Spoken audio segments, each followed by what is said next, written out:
여러분 안녕하십니까? 윤석열 전 대통령뿐 아니라 이제 그 측근의 배우자들에 대해서도 문제 제기가 이어지고 있습니다. 과거 김용현 경호처장 공간과 경호처 간부 관사의 공사를 맡았던 업체가 5억 원에 이르는 공사비를 받지 못했다고 소송을 제기한 사실이 새롭게 확인된 건데요. 리모델링 공사비가 이렇게 올라간 이유 중 하나는 이른바 경호처 사모님들의 입김 때문이었다고 합니다. 첫 소식 차현진 기자의 단독 보도입니다. 서울 용산구 이촌동의 한 아파트. 경호처 차장과 간부들의 관사가 있는 곳으로 원래 국방부 소유였습니다. 용산 대통령실, 한남동 공관총과도 멀지 않은데 윤석열 전 대통령이 대통령실을 이전하면서 용도가 변경됐습니다. 수의계약 방식으로 용산 대통령 집무실 공사를 맡은 한 건축사무소는 이 관사와 김용현 당시 경호처장 공간 리모델링 공사까지 떠맡았습니다. 정식 계약도 없었습니다.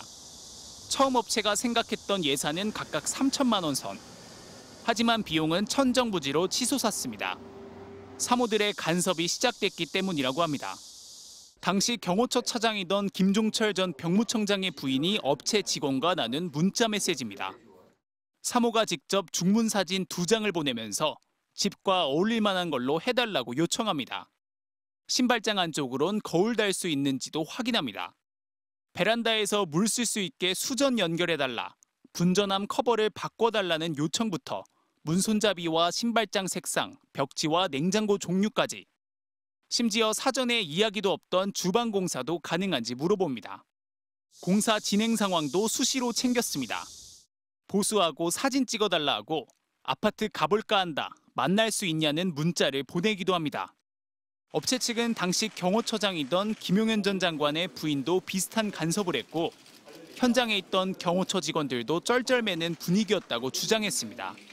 그러면서 경호처장 공간 공사 비용은 7,300만 원으로 경호차장 관사 공사 비용은 7,800만 원으로 예상보다 2배 이상 뛰었습니다. 보통 경호처 관사 한 채에 책정되는 개보수 예산은 1년 평균 330만 원. 경호처 전 시설 담당 직원은 20여 년 근무하는 동안 관사 리모델링 비용으로 한 채에 8천만 원가량이 사용된 적은 단 한 번도 없다고 검찰에 진술했습니다.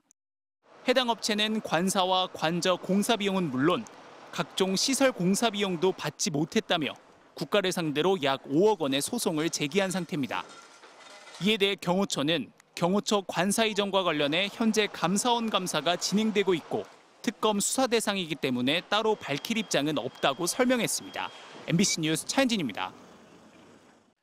김건희 국정농단 특검이 윤 전 대통령의 처남 김진우 씨의 장모 집에서 현금 따발이 담긴 가방을 발견한 사실이 확인됐습니다. 현금 따발 가방과 문제의 목걸이 말고도 이우환 화백의 미술 작품 등 다른 고가품들까지 여럿 확보된 것으로 확인됐는데요. 특검은 이 고가품들의 출처를 추적하고 있습니다. 윤상문 기자의 단독 보도입니다. 지난 금요일 양평 공흥지구 개발특혜 의혹을 수사하기 위해 김건희 여사의 오빠 김진우 씨의 장모집을 압수수색하던 특검이 고가품으로 보이는 목걸이를 발견했습니다. 김 여사가 나토 순방 당시 착용했다고 알려진 반클리프 아펠 제품으로 추정되는 목걸이였습니다. 이뿐만이 아니었습니다. 세계적 화가인 이우환 화백이 그린 것으로 보이는 미술 작품과 고가의 다른 장신구, 거액의 현금 다발이 담긴 가방까지 추가로 발견된 것으로 확인됐습니다. 이 화백의 그림은 프롬포인트 연작 시리즈 중 하나인 것으로 알려졌습니다. 문제의 목걸이와 그림, 현금 등은 김 씨와 김 씨 부인이 가져다 놨고 일부 물품은 장모도 자기 집에 맡겨놨는지 몰랐던 것으로 전해졌습니다. 특검은 곧바로 추가 압수수색 영장을 발부받아 이 같은 고가품들을 모두 확보했습니다. 김 여사가 착용했던 목걸이나 고가의 미술품 등을 왜 김 여사의 집이나 오빠의 집이 아닌 장모의 집에 보관했는지, 다른 사람이 김 여사 측에 대가를 바라고 건넨 것은 아닌지 확인하기 위해서입니다. 오빠 김진우 씨도 어젯밤 늦게까지 조사했습니다. 김 여사 목걸이가 왜 장모님 댁에서 나왔는지 한 말씀만 부탁드릴게요.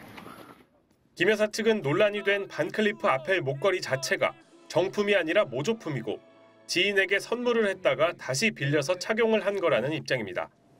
이번에 발견된 다른 고가품들에 대해서는 아직 입장을 밝히지 않았습니다. 특검은 김 여사가 특검 수사를 앞두고 자신이 갖고 있던 고가품들을 숨기거나 모조품으로 바꿔둔 것은 아닌지 확인하고 있습니다. MBC 뉴스 윤상문입니다. 윤 전 대통령이 비상계엄을 일으키기 위해 북한에 무인기를 보냈다는 의혹과 관련해 드론 사령부가 지난해 드론 작전 아이디어 공모전까지 실시한 사실이 확인됐습니다. 군인들을 상대로 치명적인 아이디어를 모으겠다던 이 공모전의 수상작이 바로 정찰 드론에 카메라 대신 대북 전단을 달아 살포하자는 제안이었는데요. 한편 특검은 김용현 전 국방장관이 드론 침투 작전에 시작부터 개입한 걸로 보고 있습니다. 변윤재 기자가 단독 취재했습니다. 지난해 1월 15일 드론 작전 사령부가 자체 공모전을 열었습니다. 주제는 예측 불가하고 치명적인 소형 정찰 드론 전술 운용 아이디어 공모.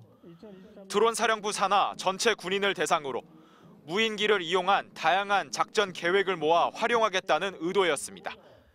MBC 취재 결과 그중 3개의 제안이 수상작으로 뽑혔습니다. 무인기에 페인트를 담아 평양의 김일성, 김정일 동상에 뿌리자거나 무인기에 확성기를 달고 평양 상공에서 K-팝을 틀자는 거였습니다. 그리고 또 하나의 수상작이 바로 정찰 드론으로 삐라, 즉 대북 전단을 뿌리자는 제안이었습니다. 공모전 직후 드론사는 곧장 대북 전단 살포를 위한 준비에 들어간 것으로 파악됐습니다. 2월 2일 드론 사령부는 3D 프린터 도입을 위한 보안 검토를 지시했습니다. 정찰용 무인기에 카메라 대신 부착할 대북 전단통을 만들기 위해서였습니다. 4월 10일 보안 검토가 마무리됐고 6월 26일 3D 프린터가 드론사에 반입됐습니다. 7월 18일엔 내부 승인까지 끝내고 3D 프린터를 본격 사용하기 시작한 걸로 확인됐습니다. 특검팀은 이 즈음에 윤석열 대통령의 최측근인 김용현 경호처장이 김용대 드론작전 사령관을 수차례 만나 무인기 작전을 논의했다는 진술을 확보한 걸로 전해졌습니다. 김 사령관이 무인기를 개조해 대북 심리전단 작전을 펼치는 방법을 검토 중이라고 하자 김용현 당시 경호처장은 잘 해보라는 취지로 동의한 걸로 알려졌습니다. 김용현 경호처장이 국방부 장관으로 옮긴 뒤 제안은 결국 실행에 옮겨졌고 북한은 그해 10월 평양에서 우리 군의 무인기를 발견했다고 공개했습니다. 당시 작전에 관여한 군 장교는 앞서 삐라, 즉 대북 전단 살포도 해야 하고 불안감도 조성하기 위해 무인기를 일부러 북한에 노출시킬 필요가 있었다고 특검팀에 진술했습니다. 전단 살포라는 아이디어를 각인시켰고 용산과 드론사가 공동으로 법 절차를 무시하고 무리한 작전을 준비했던 게 아닌가. 합동참모본부는 드론사 공모전의 이유와 무인기 침투 작전 등을 묻는 MBC의 질문에 아무 입장을 밝히지 않았습니다. MBC 뉴스 변윤재입니다. 윤석열 전 대통령이 내란 특검의 출석 요구에 이어 오늘 김건희 특검의 출석 요구까지 거부했습니다. 많이 아프다는 구실을 두는 걸로 전해지는데 김건희 특검은 내일도 출석하지 않으면 체포영장을 청구하겠다는 방침을 밝혔습니다. 김지성 기자가 보도합니다. 윤석열 전 대통령이 오늘 오전 10시까지 나와 조사를 받으라는 김건희 국정농단 특검의 요구에 결국 응하지 않았습니다. 특검은 곧바로 내일 오전 10시 출석을 재통보했습니다. 윤석열 전 대통령은 아무런 사유도 밝히지 않은 채 오늘 출석하지 않았습니다. 특검은 내일 오전 10시에 출석하라는 출석 요구서를 오늘 오전 서울구치소장에게 다시 송부하였습니다. 윤 전 대통령은 재구속된 뒤 지난 18일 서울중앙지법에서 열린 구속적부심 신문에만 직접 출석하고 내란 사건 재판이나 내란 특검의 조사에 모두 불출석해왔습니다. 이어 김건희 국정농단 특검의 출석 요구에도 버티기로 대응한 겁니다. 윤 전 대통령은 구치소 생활 중 실명 위험이 생겼다고 호소하는 걸로 전해졌는데 특검 측은 구치소로부터 건강과 관련한 어떠한 소식도 전해들은 바 없다고 밝혔습니다. 그러면서 내일 조사에도 나오지 않으면 계속 출석에 불응하려는 것으로 보고 체포영장을 청구할 수 있다는 방침을 밝혔습니다. 체포영장이 발부되면 특검팀 검사가 직접 구치소에 찾아가 교도관들의 도움을 받아 윤 전 대통령을 호송차에 태워 특검 사무실로 데려오겠다는 겁니다. 윤 전 대통령 변호인단은 내일 출석 여부를 다시 한번 논의하고 있는 것으로 알려졌습니다. 김건희 국정농단 특검이 수사하는 윤 전 대통령의 혐의는 명태균 씨 공천 개입 의혹과 관련한 공직선거법 위반 혐의입니다. 2022년 국회의원 보궐선거 당시 국민의힘 공천관리위원장이던 윤상현 의원은 지난 주말 특검 조사에서 윤 전 대통령으로부터 김영선 전 의원을 공천하라는 취지의 전화를 받은 사실을 인정했습니다. MBC 뉴스 김지성입니다. 국방일보가 12.3 비상계엄 직후 윤석열 전 대통령의 입장만을 고스란히 전해 문제가 됐었죠. 그런데 국방부 산하의 국방홍보원이 배포하는 국방일보가 또 이번엔 새 국방장관의 취임사에서 내란에 동원된 과거와 단절하겠다는 메시지를 아예 빼버렸습니다. 급기야 대통령이 직접 나서 국방장관에게 기강 확립을 공개적으로 지시했는데요. 손하늘 기자가 보도합니다. 안규백 신임 국방장관은 취임사에서 12.3 내란 청산을 거듭 강조했습니다. 전체 6쪽 가운데 절반가량이 비상계엄과의 단절 그리고 문민 통제였습니다. 12.3 비상계엄은 우리 군의 존재 이유를 무너뜨리고 국민의 신뢰와 군복의 명예를 실추시켰습니다. 국방일보는 그러나 장관 취임사를 전하며 국민이 신뢰하는 첨단 강군 육성을 제목으로 뽑았습니다. 비상계엄, 문민 통제 같은 표현은 아예 쓰지 않았습니다. 신임 국방장관이 가장 강조한 핵심 과제를 국방부 산하 국방홍보원이 전군에 배포하는 국방일보에 아예 다루지 않은 겁니다. 급기야 이재명 대통령까지 나서 엄정한 대응을 강조했습니다. 기강을 잘 잡으셔야 될 것 같습니다. 심각합니다. 국방부 장관이 한 취임사를 편집을 해서 내란 언급은 싹 빼버렸다더라고요. 국방일보의 기사가 논란을 빚은 건 이번이 처음이 아닙니다. 비상계엄 직후엔 윤석열 당시 대통령의 입장만을 1면, 2면에 크게 전했는데 내부에선 윤석열 캠프 출신인 최일 국방홍보원장이 대통령 담화는 1면에 쓰고 검찰의 계엄 수사는 빼라고 지시했다는 폭로가 나왔습니다.